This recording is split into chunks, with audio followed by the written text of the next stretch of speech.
एक लिखी लिखाई प्रार्थना, एक लिखी लिखाई बात हम बार बार भगवान से कहें कि भगवान इतने विशाल हैं, भगवान इतने करुणा सागर हैं, भगवान इतने दया सागर हैं, भगवान इतने निर्मल हैं, भगवान आप कैलाश पर्वत की तरह विशाल हो, भगवान आप करुणा सागर हो, भगवान आप दया सागर हो।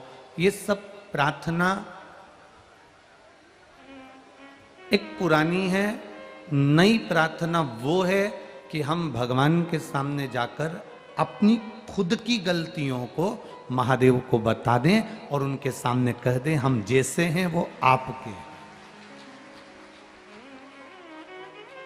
हम पापी भी हैं तो आपके हैं और हम पुण्यवान भी हैं तो आपके।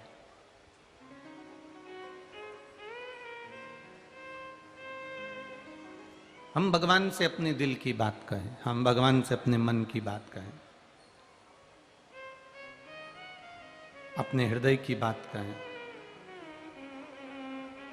हम वही की वही बात भगवान से हमेशा कह दें कि तुम दया सागर, तुम करुणा सागर, तुम दयालु, तुम कृपालु, तुम ये तुम वो। भगवान कहते हैं ये सब दुनिया ने लिखा है, तेरे मन में जो लिखा है वो तू प्रार्थना के रूप में बोल।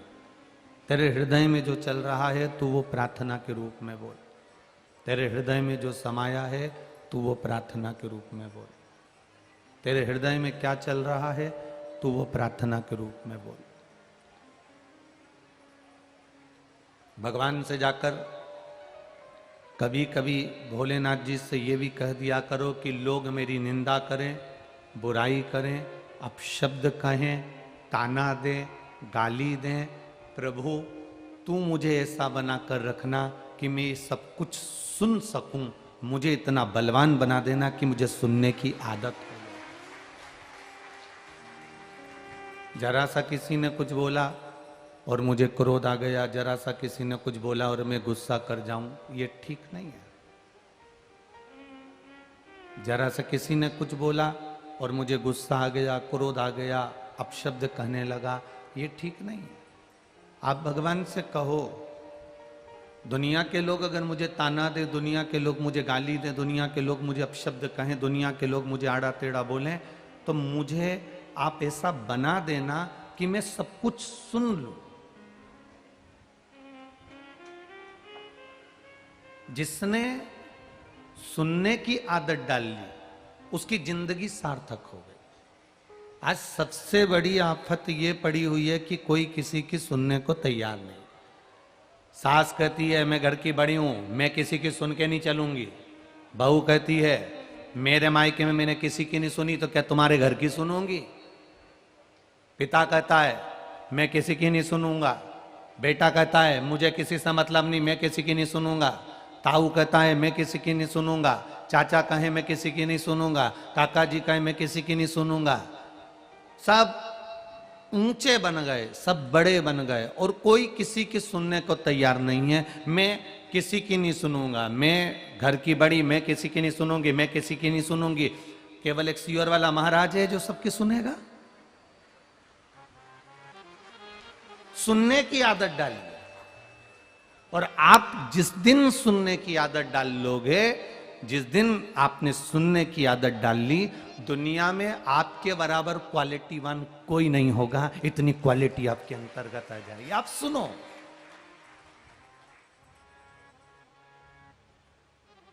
हर गेंद पर छक्का और चौका नहीं लगाया जाता। बोलो लगाते हैं क्या? अरे जम के तो बोलो।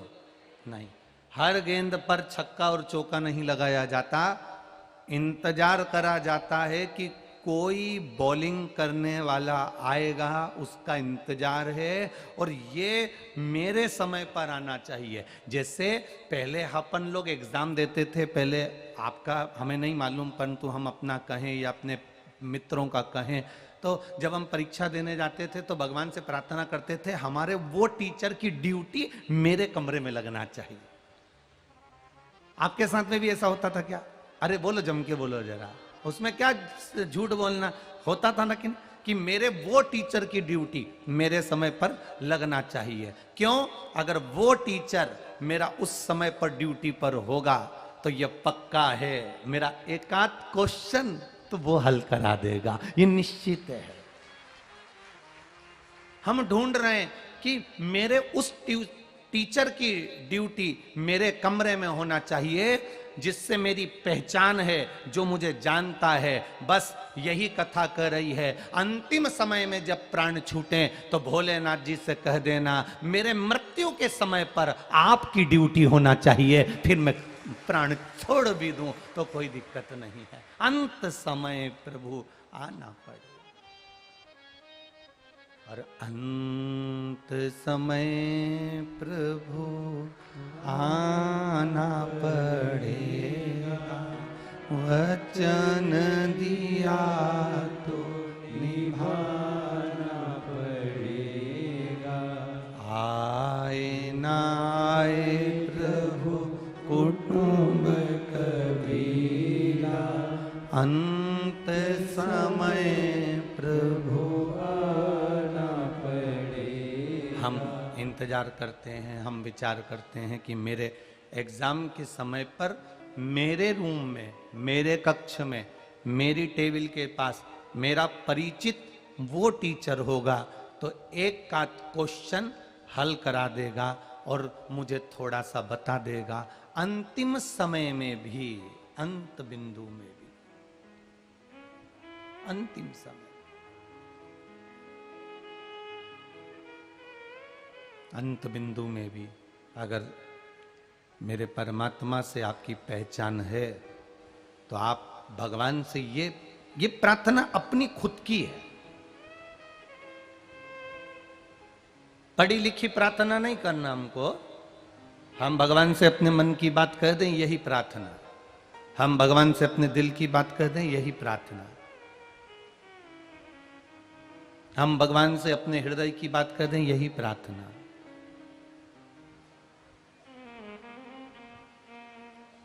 चिता जले उससे पहले हमें चेत जाना है। हमारे भीतर चेतन आ जाना चाहिए कि हमें भगवान के मंदिर तक जाना है। आरती उठे उससे पहले हमें भगवान की एक माला उठा लेना है और हाथ में एक लोटा जल उठा लेना है, क्योंकि अर्थी उठने के बाद ना जल चढ़ा पाओगे ना माला उठा पाओगे। अपनी माला, अपने हाथ का कलश, लोटा भर के जल स्वयं उठा लेना। आग लगे शरीर में अंत समय में, उससे पहले अपने भीतर के अहंकार को हमें जला देना है, अपने भीतर के अभिमान को हमें जला देना। चिता जले उससे पहले चेतना ले आओ। आरती उठे उससे पहले हाथ में एक बेलपत्र माला या हाथ में लोटा भर जल उठा लो, और आग लगे उससे पहले इस भीतर के अहंकार को जला दो, तो जिंदगी सार्थक हो जाएगी, परमात्मा की शरणागति तक पहुंच जाएगी। चेतना नहीं आई तो फिर जीवन बेकार।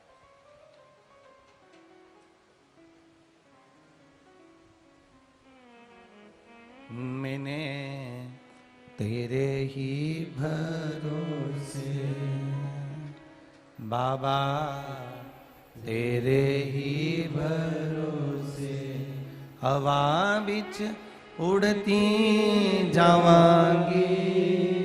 बाबा डोर हटो छठी नामे कटी जावांगी। भोले मैं तेरी पतंग, शंभू मैं तेरी पतंग। चिता जले उससे पहले चेतना है। अर्थी उठे उससे पहले हाथ में माला उठा लाए। आग लगे शरीर में उससे पहले अहंकार जल जाए तो ठीक।